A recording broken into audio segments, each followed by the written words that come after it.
5 alumni ng University of the Philippines College of Mass Communication ang nakatanggap ng 2023 Gawad Gloria Feliciano o Glory Awards. Kinilala sila ng alumni homecoming ang kanilang kolehiyo nitong weekend. At kasama sa mga awardee po si Attorney Rowena Daroy Morales na napapakinggan sa serbisyo on the spot ng Super Radio DCWB para sa kategoryang Public Service. Ginawad din ang Glory Award kina Linda Humilla Abalos para sa Multimedia Journalism, Maria Lourdes Caballero para sa kanyang kontribusyon sa Community Journalism.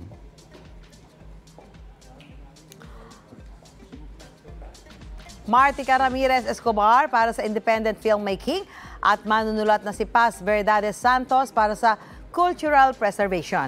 Ayon sa UPC-MC Alumni Association, kinikilala sa Glory Awards ang alumni na nagpakita ng husay at may malaking impact sa kani-kanilang trabaho.